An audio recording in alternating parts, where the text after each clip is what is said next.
Hello my friends and welcome back to David Media channel. In the last video, we have covered all the queries and mutation needed for our project. In this video today, I'll show you how to install and use Banana Kpub.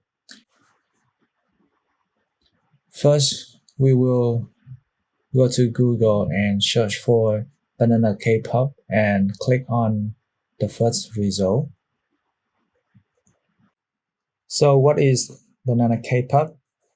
Banana Kpub makes it easy and enjoyable to test your Graphql server implementations. It works well with hot chocolate and any other Graphql server. You can keep using Apollo Graphql Studio, but I recommend using Banana Kpub.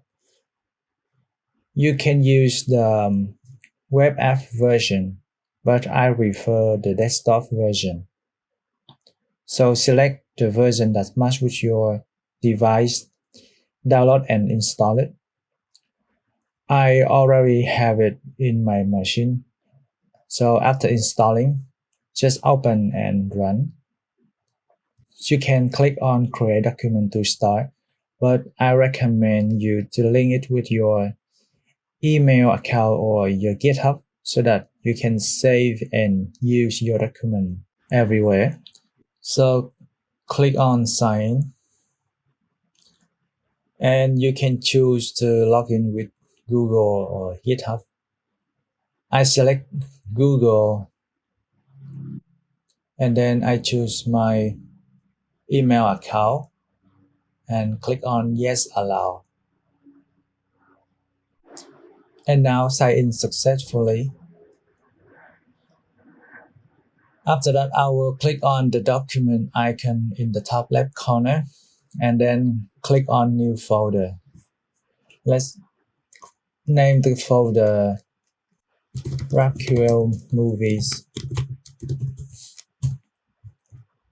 And then inside the folder, I will create a new document, this one for change. And we need to paste the URL. So let's copy the localhost 4000 and then paste here, schema endpoint, and click on apply.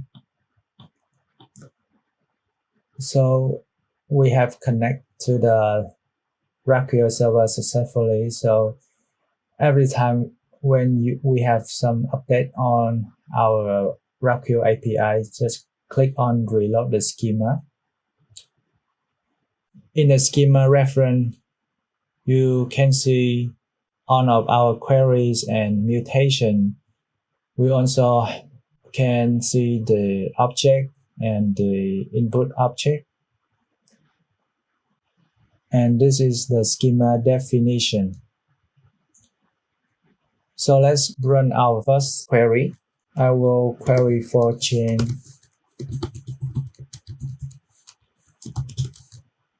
We have chains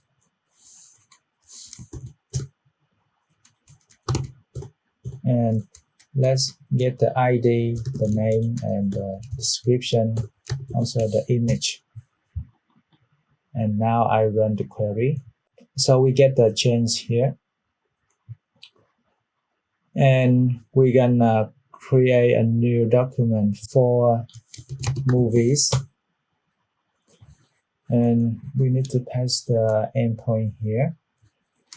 So let's query get movies.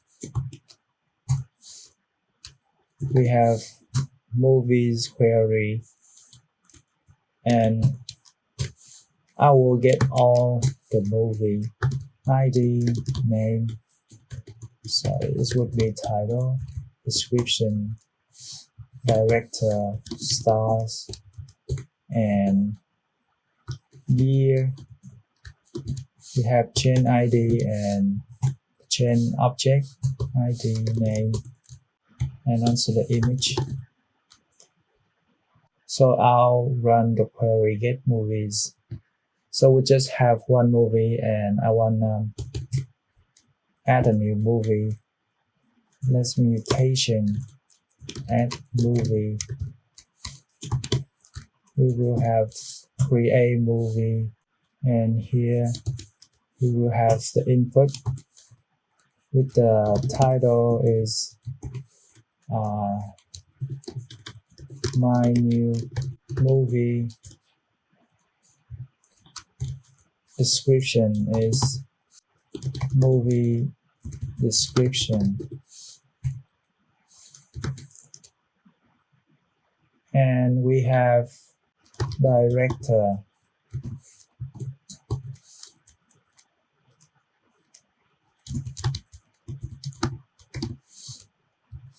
We have stars.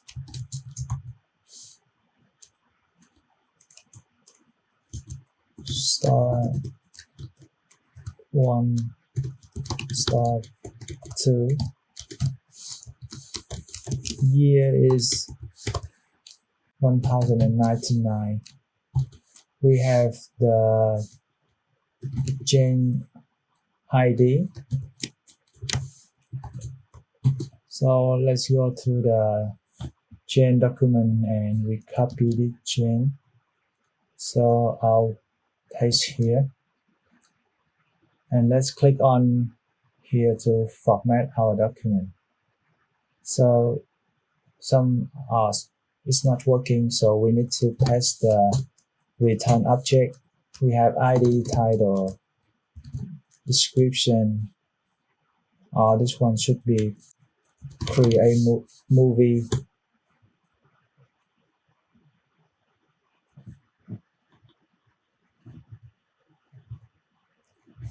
And let's put the and then we have the director. We have Gen ID. We have Gen, and in here we have ID name. And we also need the stars, year, and image. So let's run the movie. So we got another movie.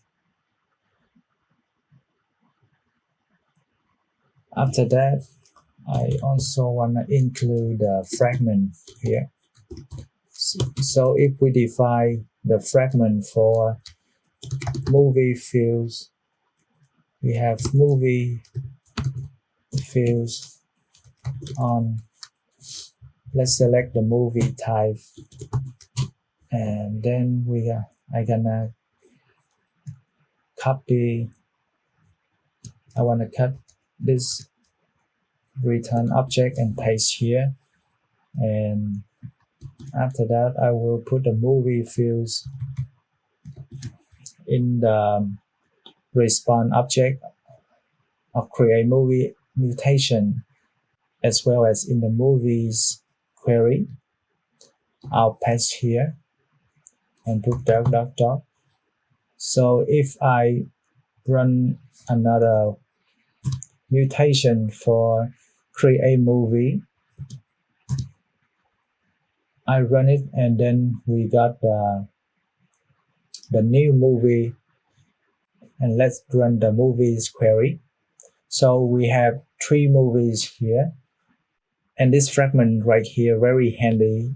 We don't have to type the response object every time when we do query or mutation. You can practice more with the REST queries and mutations that we have already implemented. Okay, in the next video, we will do the front end.